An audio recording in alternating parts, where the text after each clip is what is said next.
Welcome back to my YouTube channel knowledge begins.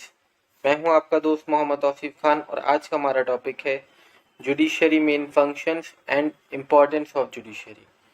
Judiciary is the third organ of the government. It has the responsibility to apply the laws to specific cases and settle down all disputes.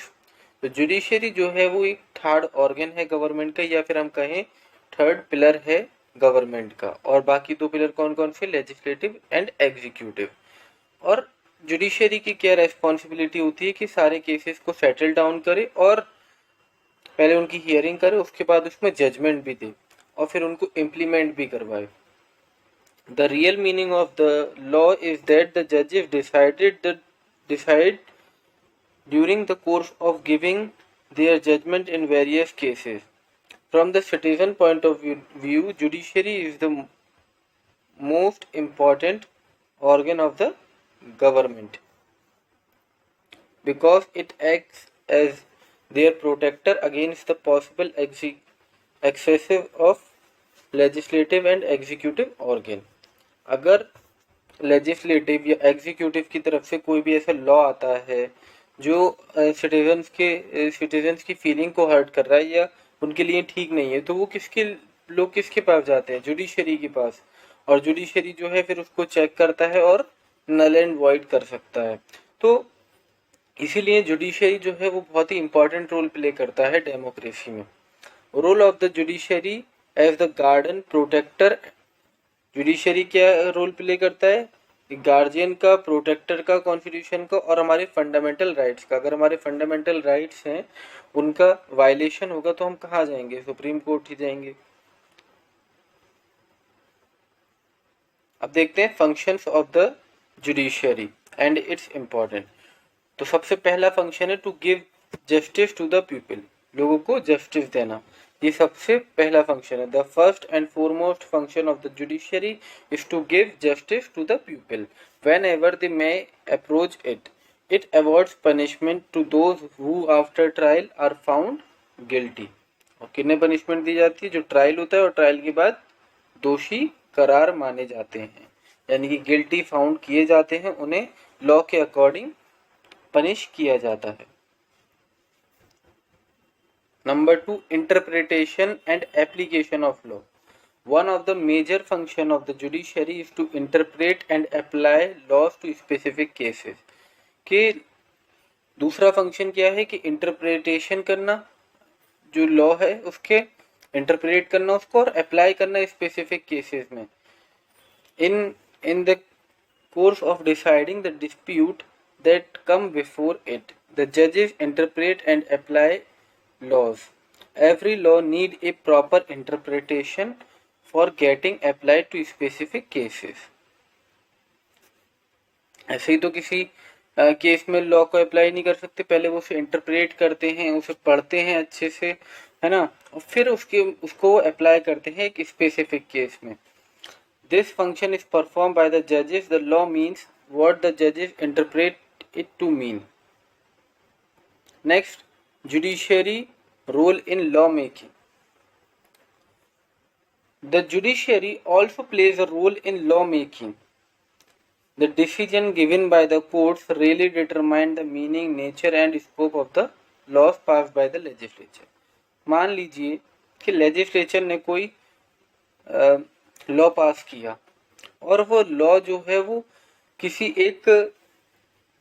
एक धार्मिक या फिर किसी भी एक community को hurt पहुंचा रहा है या उसके लिए ठीक नहीं है और बाकी सबके लिए ठीक है, तो जुडिशरी के पास यानी कि जजेस के पास ऐसी पावर है, सुप्रीम कोर्ट के पास ये पावर है कि वो बता सकती है लेजिस्लेचर को कि ये जो है ये वायलेशन कर रहा है किसका, लोगों के राइट्स का, तो ये लॉ किसी तरह ठीक नहीं हो सकता, आप इसे नल एंड वॉइड कर दें। और जुडिशरी के पास पावर है, वो उस लॉ को नल एंड वॉइड कर सकती है।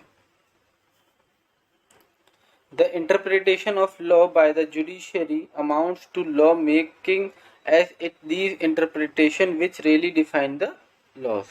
Moreover, the judgment delivered by the courts, which are the courts of record and binding upon lower courts. अगर सुप्रीम कोर्ट कोई लॉ या कोई भी जजमेंट देता है तो वो हायर कोर्ट के ऊपर भी होगा और जितने भी लोअर कोर्ट्स हैं उनके ऊपर भी वो सब अप्लाई होगा. The latter can decide the case before them on the basis of the decision made by the higher court's judicial decision constitute a source of law. जैसे कि मैंने अभी बताया आपको. Next function protection of rights. हमारे protections का अगर हमारे प्रोटेक्शंस को अगर कोई नुकसान होगा या हमारे फंडामेंटल राइट्स को नुकसान पहुंचाया जाएगा तो हम किसके पास जाएंगे?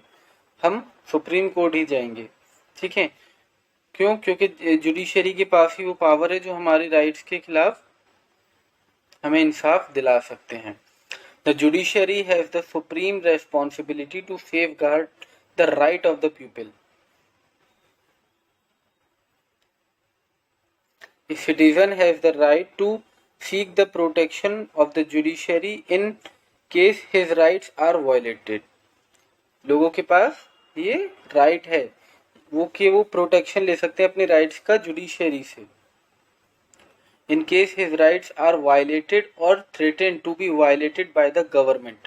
अगर गवर्नमेंट ने भी यानी कि लेजिस्लेचर ने भी या फिर कोई प्राइवेट ऑर्गेनाइजेशन है उसने करा है तो आप गवर्नमेंट के खिलाफ भी कोर्ट में जा सकते हैं. In all such cases, it becomes the responsibility of the judiciary to protect his rights of the people. और फिर ये किसकी रेस्पॉन्सिबिलिटी बनती है? जुडिशरी की रेस्पॉन्सिबिलिटी बनती है कि वो अपने लोगों के राइट्स को सेफगार्ड करे. Next, guardian of the constitution. Judiciary को गार्जियन भी कहा जाता है कॉन्स्टिट्यूशन का. The judiciary acts as the guardian of the constitution. The constitution is the supreme law of the land. बहुत इंपॉर्टेंट है. And it is the responsibility of the judiciary to interpret and protect it. और ये judiciary की ही responsibility है कि वो constitution को बचाए रखे. For this purpose the judiciary can conduct judicial review और any law for determining as to whether और it is accordance with the letter and spirit of the constitution. In case any law is found ultra vires unconstitutional. वही चीज जो मैंने ऊपर बताया कि अगर कोई ऐसा लॉ ले आता है लेजिस्लेचर जो कि अनकॉन्स्टिट्यूशनल है तो सुप्रीम कोर्ट की जिम्मेदारी है वो. क्योंकि सुप्रीम कोर्ट जो है वो रेस्पॉन्सिबल है और सेफ गार्ड है या फिर हम कहें गार्जियन है कॉन्स्टिट्यूशन का. उसी की रेस्पॉन्सिबिलिटी है कि वो उस कॉन्स्टिट्यूशन को नल एंड वॉइड करे क्योंकि वो कॉन्स्टिट्यूशन के अगेंस्ट है. It is rejected by the judiciary and becomes. देखिए अनकॉन्स्टिट्यूशनल है. In case any law found it is rejected by the judiciary and becomes invalid for future. This power of the court is called the power of the judicial review. इसी को judicial review कहते हैं. Next, power to get its decision and judgement enforce. अब hearing हुई और court ने जजेस ने दे दिया अपना जजमेंट. अब उसको डिलीवर कराना, उसको इन्फोर्स कराना, सजा तो दे दी और वो ये इन्फोर्स कराना भी किसकी जिम्मेदारी होती है? जजेस की जिम्मेदारी होती है. जजेस के ही फंक्शंस या पावर में आती है. The judiciary has the power not only to deliver the judgement and decide disputes but also to get these enforce. उन्हें इन्फोर्स भी कराना जजेस की ही जिम्मेदारी. It can direct the executive to carry out its decision. It can summon any person and directly know the truth from him. अब एक और पावर है कि इसके साथ ये तो पावर है कि उसको इन्फोर्स कराना, लेकिन कुछ लोग जो है वो कोर्ट में लॉ का वायलेशन कर देते हैं. ठीक है, उनकी हियरिंग नहीं चल रही लेकिन वो बैठे हुए लेकिन बीच में बोल देते हैं या फिर तो उसे कहते हैं कंटेम्प्ट ऑफ कोर्ट.